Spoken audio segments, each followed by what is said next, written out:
Hello everyone, CoinHound here. I am back in the YouTube saddle, so to speak, after an extended hiatus. Had to deal with some family responsibilities, some work responsibilities. Had a bit of a dose of COVID there that knocked me out of commission for a while. But feeling good now and ready to get back to making videos. And how could I not be drawn back into the mix when I learned that the United States Mint has released the design for the upcoming U.S. Navy 2.5 ounce silver medal.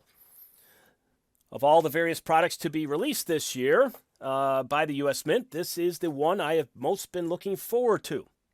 And that is due in large extent to the fact that I am a U.S. Navy veteran. That I did spend 6 years on active duty as a supply corps officer back in the 90s, so I'm dating myself a little bit. But as you would know if you've been a follower of my channel, I also love history. I love military-related things.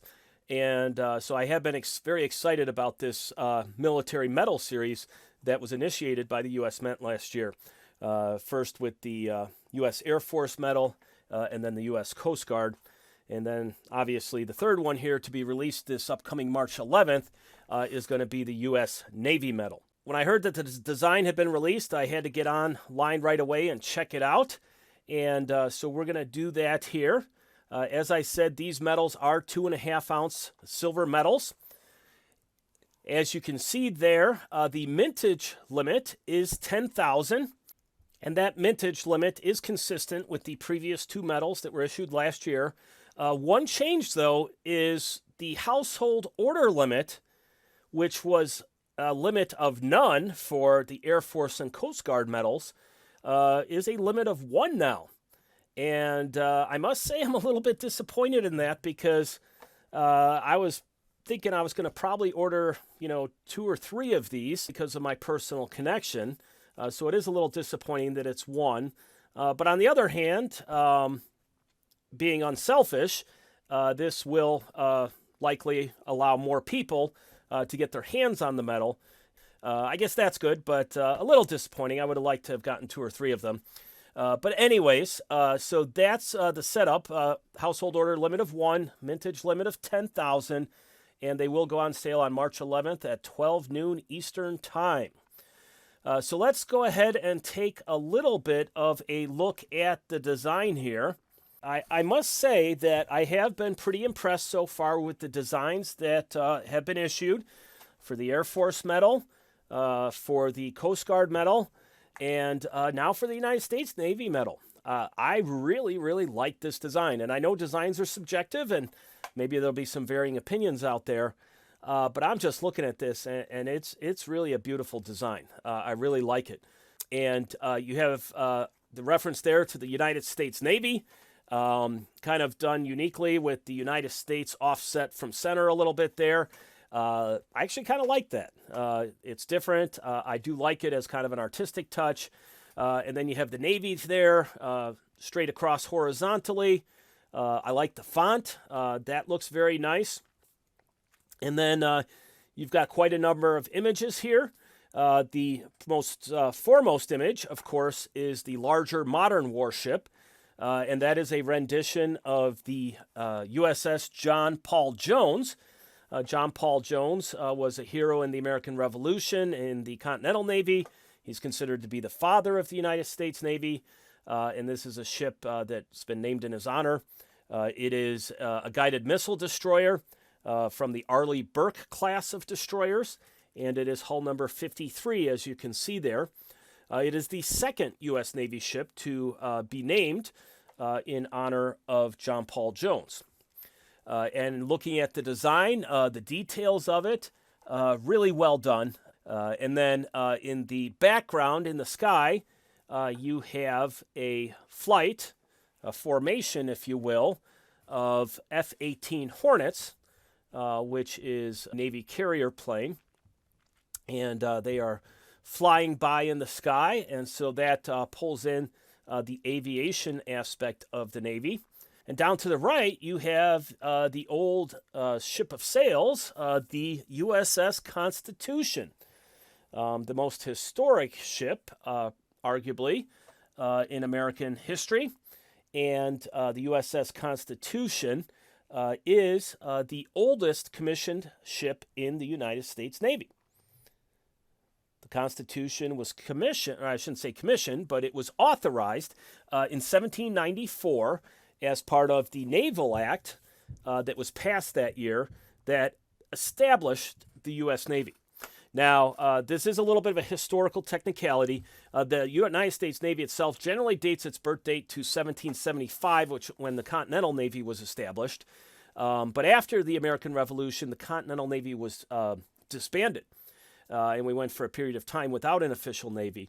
And then in 1794, the Naval Act of that year is going to recreate the Navy, this time the United States Navy, permanently, and authorize the building of 6 frigates, one of which is going to be the USS Constitution. And that's going to see action in the wars against the Barbary Pirates. It's going to see action in the War of 1812.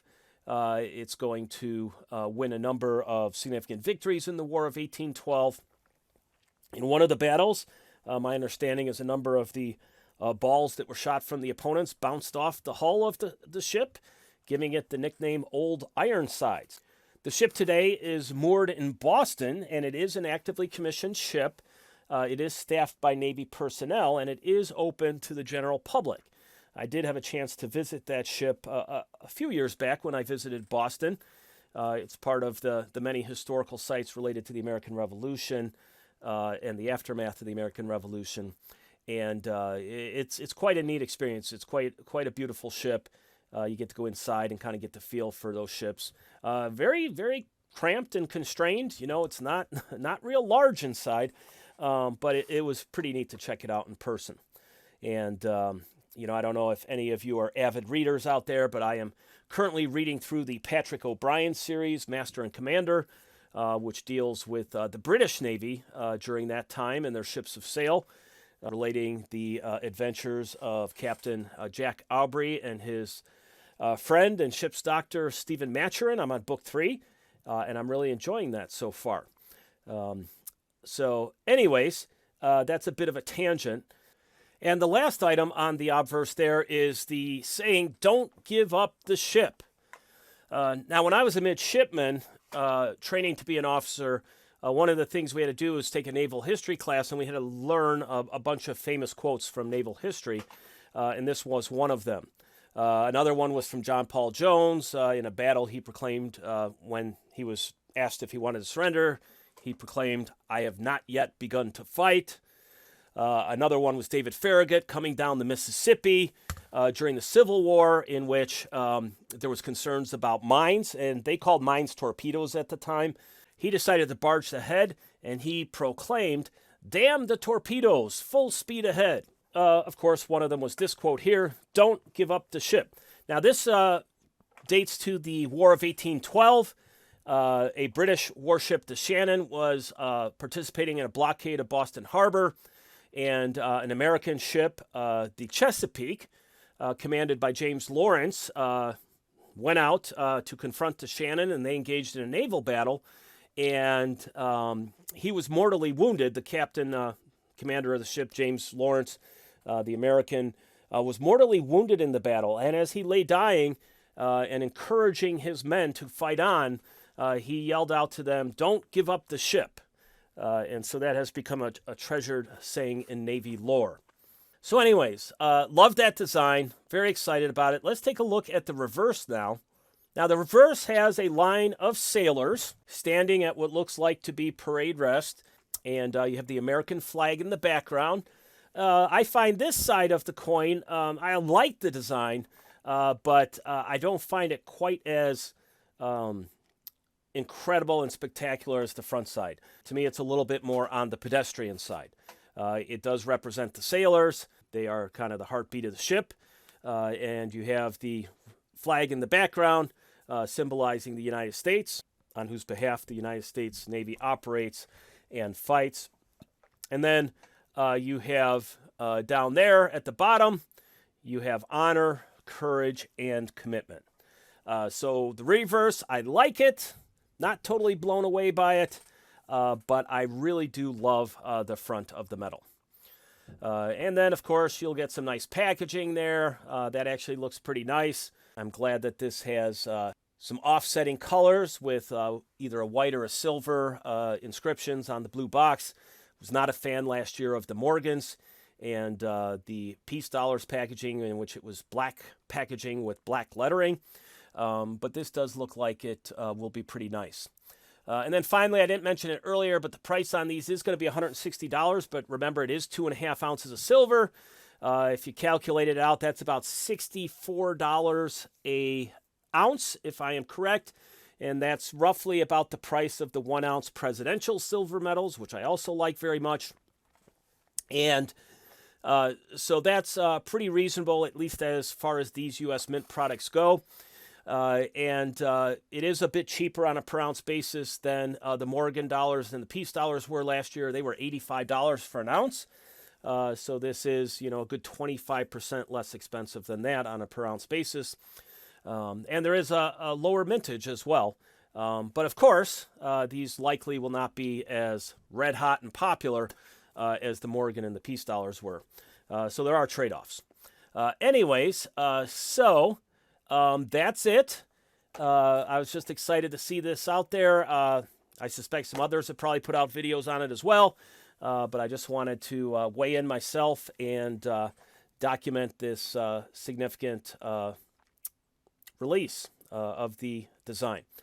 Thank you very much. For those of you that are new, thank you for watching through the video. For those of you that have been around here before, thank you for your continued support. Until next time, this is CoinHound.